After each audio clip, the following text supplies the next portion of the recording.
जय हिंद दोस्तों, आज के इस क्लास में आप सभी का बहुत बहुत स्वागत है। तो दोस्तों, बिहार पुलिस सिपाही की परीक्षा के लिए आज हमारा प्रैक्टिस सेट नंबर दूसरा चलेगा। कल हम लोगों ने प्रैक्टिस सेट नंबर 1 को देखा था।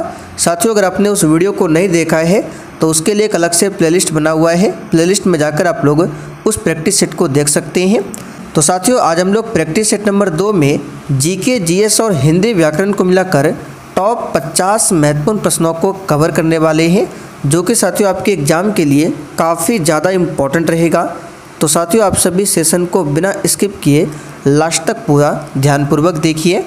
तो चलिए साथियों, रात के 8 बज चुके हैं। फटाफट से आप सभी लाइव में आ जाइए। सभी फ्रेंड्स को गुड इवनिंग, गुड इवनिंग। तो साथियों, आज का पहला क्वेश्चन देखिए। यूरेनियम विखंडन की सतत प्रक्रिया को जारी रखने में किस कण की ज़रूरत होती है? इलेक्ट्रॉन, प्रोटॉन, न्यूट्रॉन या फिर डी पॉजिट्रॉन की? बिल्कुल आपको सोच समझकर आंसर करना है। तो यहाँ पर क्वेश्चन नंबर 1 के लिए आंसर क्या होगा? यूरेनियम विखंडन की सतत प्रक्रिया को जारी रखने में किस कण की ज़रूरत होती है? तो इस क्वेश्चन का सही आंसर है न्यूट्रॉन की। सी ऑप्शन जो ही बच्चे बता रहे हैं उनका बिल्कुल सही जवाब है न्यूट्रॉन। आगे देखिए, साइकस का पौधा किस वर्ग के अंतर्गत में आता है? बिल्कुल टॉप लेवल का क्वेश्चन है, आंसर बताइए। साइकस का पौधा किस वर्ग के अंतर्गत आता है? चलिए, यहाँ पर कुछ बच्चे आंसर बता रहे हैं अनावृत बीजी, जो कि बिल्कुल सही आंसर है। साइकस का पौधा जो है ये अनावृत बीजी के अंतर्गत में आएगा। तीसरा क्वेश्चन देखिए, वनस्पति विज्ञान का जनक किसे कहा जाता है? चलिए, क्वेश्चन नंबर 3 के लिए आंसर बताइए। वनस्पति विज्ञान का जनक किसे कहा जाता है? तो साथियों, इसका आंसर हो जाएगा थियोफ्रेस्टस को। सही कर लीजिए, यहाँ पे थियोफ्रेस्टस होगा। थियोफ्रेस्टस को वनस्पति विज्ञान का जनक माना जाता है। अगर जीव विज्ञान का जनक पूछे तो अरस्तु।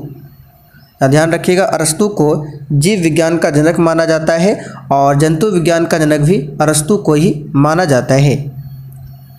आगे देखिए, किस वर्ग के रक्त में एंटीजन नहीं होता है? यहाँ से आपको दो से 3 क्वेश्चन और बताएंगे, आपको सभी को ध्यान रखना है। सबसे पहला क्वेश्चन याद रखिएगा, रक्त समूह की खोज किसने किया था? तो नाम है कार्ल लैंडस्टीनर। पूछा हुआ क्वेश्चन है, कार्ल लैंडस्टीनर ने रक्त समूह यानी कि ब्लड ग्रुप का पता लगाया था। दूसरा क्वेश्चन ये है कि किस वर्ग के रक्त में एंटीजन नहीं होता है? तो ध्यान रखना है ब्लड ग्रुप ओ में। और एक क्वेश्चन बनता है कि किस वर्ग के रक्त में एंटीबॉडी नहीं होता है? तो याद रखिएगा ए बी ऐसा ग्रुप है, ब्लड ग्रुप जिसमें एंटीबॉडी नहीं होता है और ब्लड ग्रुप ओ में एंटीजन नहीं होता है। और यहाँ से ध्यान रखना है ब्लड ग्रुप ओ जो है ये सर्वदाता है और ब्लड ग्रुप ए बी ये सर्वग्राही है। आगे देखिए, कंप्यूटर में रैम का तात्पर्य क्या है? RAM, राम नहीं पढ़ना है, ये रैम है। RAM, रैम, इसका तात्पर्य क्या है?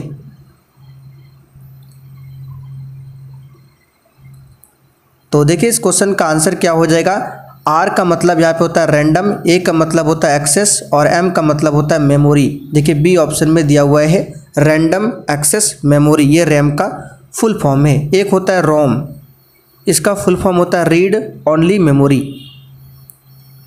वनस्पति तेल में वनस्पति घी के निर्माण में प्रयुक्त गैस कौन सी है? और देखिए साथियों, अगर आप लोग प्रैक्टिस सेट का PDF डाउनलोड करना चाहते हैं तो डिस्क्रिप्शन बॉक्स में टेलीग्राम चैनल का लिंक दिया हुआ है, जाकर आप लोग ज्वाइन कर लीजिए। वहाँ पर आपको डेली PDF मिल जाएगा प्रैक्टिस सेट का। तो वनस्पति तेल में वनस्पति घी के निर्माण में प्रयुक्त गैस है हाइड्रोजन। ए ऑप्शन यहाँ पर सही है। अब क्वेश्चन बनता है हाइड्रोजन, इसके कितने समस्थानिक होते हैं? तो साथियों, इसके 3 समस्थानिक होते हैं। कौन कौन से? H11 प्रोटियम है, H12 ड्यूट्रियम और H13 ट्राइटियम, ये 3 समस्थानिक है हाइड्रोजन के। साथ में आपको ध्यान रखना है ब्रह्मांड में सबसे अधिक गैस पूछे हाइड्रोजन है। पहला सार्क सम्मेलन किस वर्ष में हुआ था? चलिए 7 के लिए आंसर बताइए। पहला सार्क सम्मेलन किस वर्ष में हुआ था। और साथियों आप लोग डेली क्लास को अटेंड कीजिए, अब से आपका एक भी दिन क्लास मिस नहीं होगा। तो पहला सार्क सम्मेलन हुआ था किस वर्ष में, 1985 में। ध्यान रखिएगा, सार्क जिसका फुल फॉर्म होता है south Asian association for regional cooperation, इसकी स्थापना 1985 में होती है। इसका हेड क्वार्टर कहाँ पर है, नेपाल की राजधानी काठमांडू में। नियत चाल से गति करने वाली वस्तु की दूरी समय ग्राफ एक होता है। चलिए इसका आंसर बता देते हैं, सरल रेखा होता है। ध्वनि का तारत्व किस पर निर्भर है। चलिए 9 के लिए आंसर कीजिए, ध्वनि का तारत्व किस पर निर्भर है। सही आंसर है आवृत्ति पर निर्भर करता है। इनमें से कौन तना का उदाहरण है। चलिए 10 के लिए आंसर बताइए, इनमें से कौन तना का उदाहरण है। तो देखिए साथियों, प्याज, हल्दी हो गया, ये सभी क्या है, तना का उदाहरण है। तो यहाँ पे देखिए ऑप्शन ए में दिया हुआ है प्याज, हल्दी भी तना का उदाहरण है। फूल का अध्ययन क्या कहलाता है। बिल्कुल इसी टाइप के क्वेश्चन आपके एग्जाम में पूछे जाएंगे, आंसर करते चलिए। फूल का अध्ययन क्या कहलाता है। तो साथियों फूल का अध्ययन कहलाता है एंथोलॉजी, और फ्लोरिकल्चर भी फूल का अध्ययन ही कहलाता है। देखिए बी ऑप्शन में दिया हुआ है, फ्लोरिकल्चर और एंथोलॉजी दोनों आपको ध्यान रखना है, फूल के अध्ययन को कहा जाता है। पोमोलॉजी क्या है, तो फलों का अध्ययन है। माइकोलॉजी क्या है, तो याद रखिएगा माइकोलॉजी में कवक का अध्ययन किया जाता है, और साइकोलॉजी में यहाँ पे शैवाल का अध्ययन किया जाता है। याद रखिएगा शैवाल का अध्ययन किया जाता है किसमें, फाइकोलॉजी में, साइको में नहीं, यहाँ पे सही कर लीजिए, फाइकोलॉजी। फाइकोलॉजी में शैवाल का और माइकोलॉजी में कवक का अध्ययन किया जाता है। रेबीज के टीके की खोज किसने किया था। अच्छा क्वेश्चन है, आंसर बताइए। रेबीज के टीके की खोज किसने किया था। तो प्यारे साथियों रेबीज के टीके की खोज किया था लुई पास्चर ने, और चेचक के टीके की खोज किया था एडवर्ड जेनर ने। फिलहाल आंसर यहाँ पे हमारा होगा बी ऑप्शन, लुई पास्चर। प्राचीन भारतीय पाठ राजतरंगिणी ये किसकी कृति है।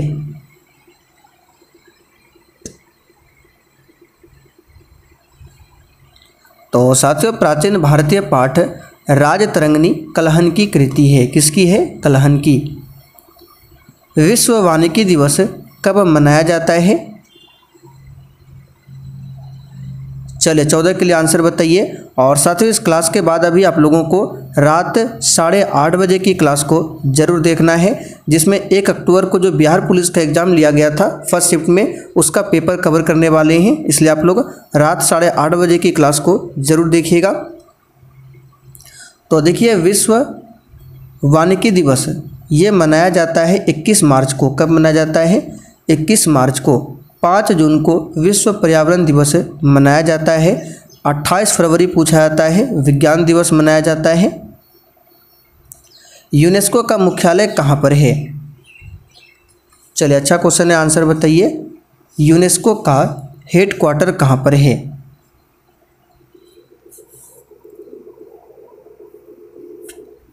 चलिए बिल्कुल सही आंसर दे रहे हैं। यूनेस्को का हेड क्वार्टर कहाँ पर है, फ्रांस की राजधानी पेरिस में यूनेस्को का हेड क्वार्टर है। पहला पृथ्वी सम्मेलन कब हुआ था और कहाँ पर हुआ था, आपको दोनों ध्यान रखना है। चलिए 16 के लिए आंसर बताइए। पहला पृथ्वी सम्मेलन बड़ा इंपॉर्टेंट क्वेश्चन है। तो देखिए पहला पृथ्वी सम्मेलन हुआ था ब्राज़ील के शहर रियो डी जेनेरियो में, और कब हुआ था, तो 1992 में। याद रखिएगा, सही कर लीजिए, 1992 होगा यहाँ पे आंसर। 1992 में पहला पृथ्वी सम्मेलन हुआ था। 1866 में ईस्ट इंडिया एसोसिएशन की स्थापना किसने किया था।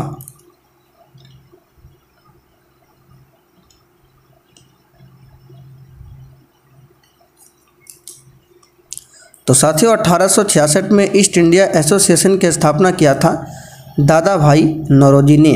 और साथियों, दादा भाई नौरोजी को भारत का वृद्ध पुरुष माना जाता है। ये क्वेश्चन ऑलरेडी बिहार मध्य निषेध सिपाही में पूछा हुआ था।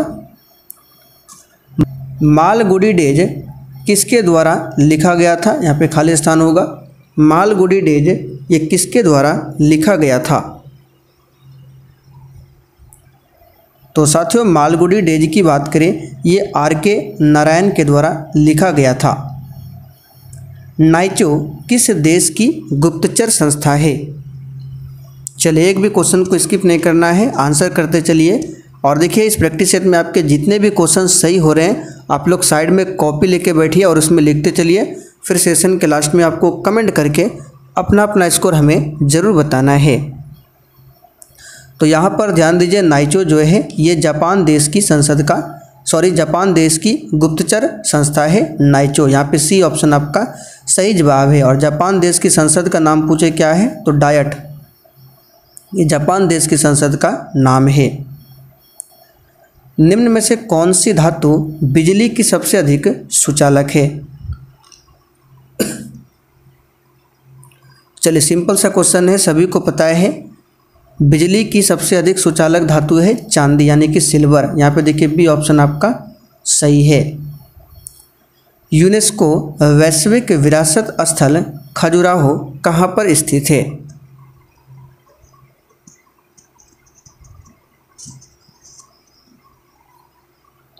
तो साथियों, यूनेस्को वैश्विक विरासत स्थल जो खजुराहो है, ये स्थित कहाँ पर है? मध्य प्रदेश में है। कहाँ पर? मध्य प्रदेश में। यूनेस्को की बात करें तो इसकी स्थापना 1945 में हुई थी और इसका हेडक्वार्टर फ्रांस की राजधानी पेरिस में है। शांत घाटी बचाओ आंदोलन कब शुरू किया गया? चलिए, 22 के लिए आंसर बताइए। शांत घाटी बचाओ आंदोलन कब शुरू किया गया? तो साथियों, ये 1973 में शुरू किया गया। कहाँ पर? तो केरल में, याद रखिएगा। हाल ही में यूरोपीय संघ ने किस वर्ष से गैस और डीजल कारों की बिक्री पर प्रतिबंध लगाने की घोषणा की है? करंट अफेयर्स का क्वेश्चन है, इंपॉर्टेंट है, इस पर आप सभी स्टार मार्क करके रखिए। तो यहाँ पर 23 के लिए आंसर हो जाएगा वर्ष 2035 से। इस क्वेश्चन को अभी याद कर लीजिए। 24 जनवरी राष्ट्रीय बालिका दिवस किस महिला के सम्मान में मनाया जाता है?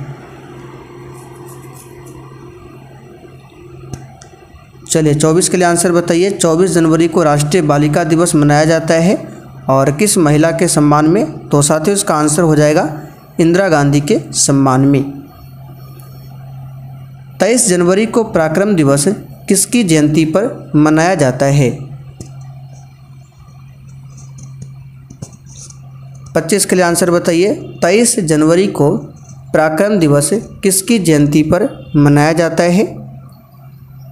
सही आंसर क्या हो जाएगा? इसका आंसर हो जाएगा सुभाष चंद्र बोस की जयंती पर। ध्यान रखना है, पराक्रम दिवस 23 जनवरी।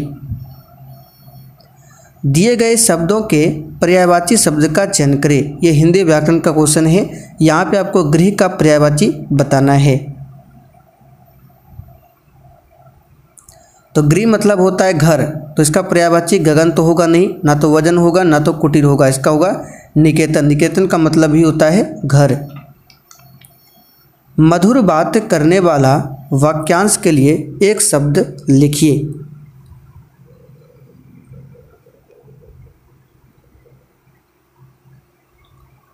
तो साथियों, मधुर बात करने वाला वाक्यांश के लिए एक शब्द क्या हो जाएगा?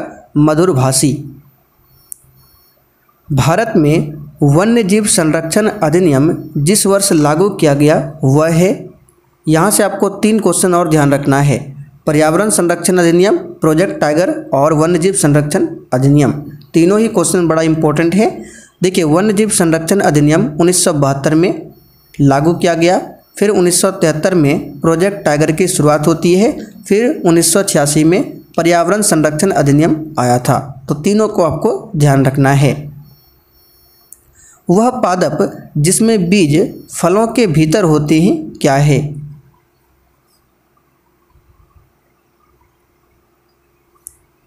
तो वह पादप है आवृत बीजी, और आवृत बीजी को एंजियोस्पर्म कहा जाता है। देखिए, ए ऑप्शन में है कभी कभी ऑप्शन में आपको मिलेगा आवृतबीजी हिंदी में, और इंग्लिश में नाम है एंजियोस्पर्म। भार का एसआई मात्रक क्या है?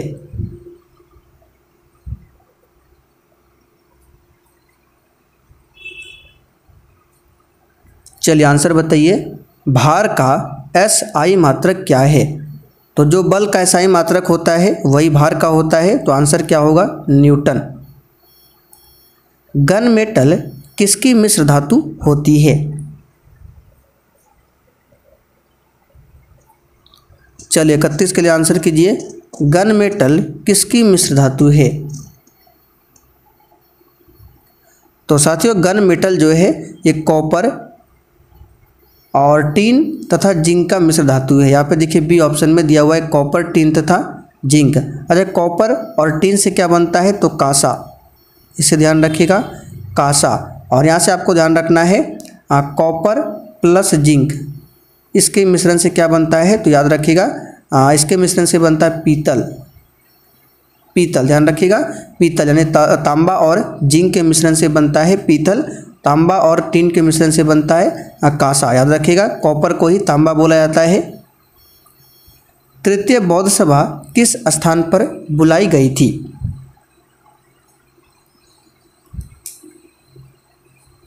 तो तीसरा पूछा गया है।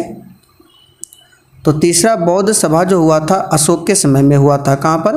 पाटलिपुत्र में। ध्यान रखिएगा, कहाँ पर? पाटलिपुत्र में। निम्नलिखित में से कौन सी पुस्तक तिलक ने लिखी है?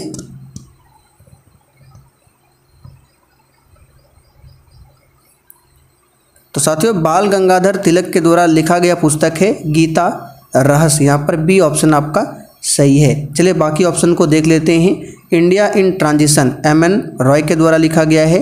Gokhale my political guru M K Gandhi यानी Mohandas Karamchand Gandhi, Mahatma Gandhi. Discovery of India Pandit Jawaharlal Nehru. जब कोई वस्तु मुक्त रूप से पृथ्वी की ओर गिरती है तो उसकी कुल ऊर्जा क्या होती है? और देखिए साथियों, जिन्होंने अभी तक सेशन को लाइक नहीं किया है, लाइक करें आप लोग सेशन को फटाफट से। तो इसका आंसर हो जाएगा आपका नियत रहती है। मनुष्य में प्रति मिनट हृदय स्पंदन होता है। सिंपल सा क्वेश्चन है, 72 बार। रक्त कणिकाओं में से किसका संबंध प्रतिरक्षा से होता है? चलिए 36 के लिए आंसर कीजिए। रक्त कणिकाओं में से किसका संबंध प्रतिरक्षा से होता है? तो साथियों इसका आंसर है WBC यानी वाइट ब्लड सेल। याद रखिएगा, RBC red blood cell. RBC का जीवन काल पूछे तो 120 दिनों के लिए होता है। चलिए आगे बढ़ते हैं। कौन असुमेलित है? चलिए 37 के लिए आंसर बताइए, इनमें कौन असुमेलित है? तो देखिए 37 के लिए आंसर यहाँ पे क्या हो जाएगा? तो विटामिन ए का रासायनिक नाम रेटिनॉल दिया हुआ है, बिल्कुल सही है। विटामिन B2 का राइबोफ्लेविन, ये भी सही है। विटामिन के का यहाँ पे दिया हुआ है टोकोफेरॉल, ये गलत है। विटामिन के का रासायनिक नाम होता है फिलोक्विनोन। और विटामिन जो टोकोफेरॉल है ये किसका है? तो टोकोफेरॉल होता है विटामिन ई का, इसे ध्यान रखिएगा। बाकी कैल्सीफेरॉल विटामिन डी का ये सभी सही है। तो कौन असुमेलित है? Option C. ड्रेन का सिद्धांत किसने प्रतिपादित किया था? चलिए अच्छा क्वेश्चन है, आंसर कीजिए। ड्रेन का सिद्धांत किसने प्रतिपादित किया था?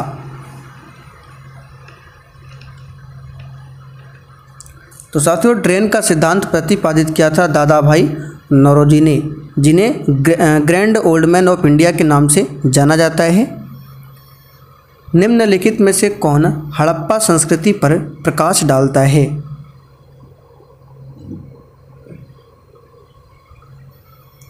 सही जवाब है पुरातात्विक खुदाई। चट्टानों को काटकर बनाए गए महाबलीपुरम के मंदिरों का निर्माण किसके द्वारा करवाया गया था? चलिए 40 के लिए आंसर बताइए फटाफट से। तो साथियों इसका आंसर है पल्लव राजवंशों के द्वारा। अच्छा, पल्लव राजवंश की राजधानी पूछे कहाँ पर थी? कांचीपुरम में। कहाँ पर? कांचीपुरम में, जो कि तमिलनाडु में पड़ता है। भारत की कुल जनसंख्या में बिहार की जनसंख्या का क्या प्रतिशत है?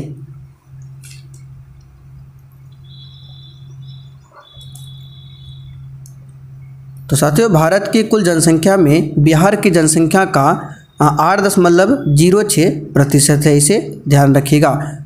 चलिए आगे बढ़ते हैं। और जनसंख्या में पूछे भारत में सबसे बड़ा राज्य कौन सा है? उत्तर प्रदेश है, दूसरे स्थान पर महाराष्ट्र है और तीसरे स्थान पर अपना बिहार है जनसंख्या में।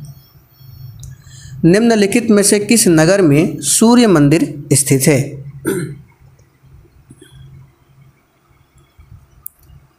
तो ऑप्शन के अकॉर्डिंग चलना है। फिलहाल आंसर होगा देव में सूर्य मंदिर है और एक सूर्य मंदिर कोणार्क में है, उड़ीसा के कोणार्क में। अवमूल्यन क्या है? चलिए आंसर बताइए, अवमूल्यन क्या है? तो साथियों, मुद्रा के मूल्य में कमी आना ही अवमूल्यन कहलाता है। लाइफ डिवाइन नामक पुस्तक के लेखक कौन है? चलिए 44 के लिए आंसर बताइए। लाइफ डिवाइन नामक पुस्तक के लेखक कौन है? इसका आंसर है अरविंद घोष। कौन है? अरविंद घोष। भारत में निम्न में से कौन सा राज्य तंबाकू का सबसे बड़ा उत्पादक है?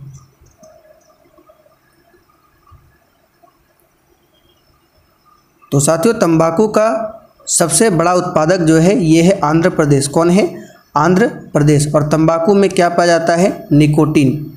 इसे ध्यान रखिएगा, निकोटीन पाया जाता है तंबाकू में। छत्तीसगढ़ में कोरबा किसके लिए जाना जाता है?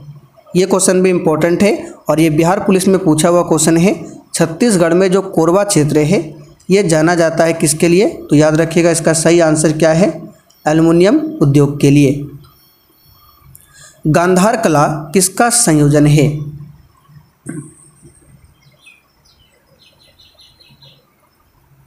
तो साथियों, गांधार कला इंडो ग्रीक का संयोजन है।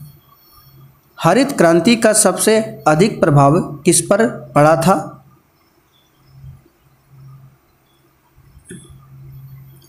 तो साथियों, हरित क्रांति का सबसे अधिक प्रभाव पड़ा था किस पर? गेहूं पर। और हरित क्रांति के जनक कौन है भारत में? तो डॉक्टर एम.एस. स्वामीनाथन। और विश्व में हरित क्रांति के जनक पूछे कौन है? Doctor Norman Borlaug. उत्तरी अमेरिका के आंतरिक हिस्सों में पाए जाने वाला घास के मैदानों को कहा जाता है? चलिए 49 के लिए आंसर बताइए। उत्तरी अमेरिका के आंतरिक हिस्सों में पाए जाने वाला जो घास का मैदान है इसको कहा जाता है प्रेयरी। क्या कहा जाता है?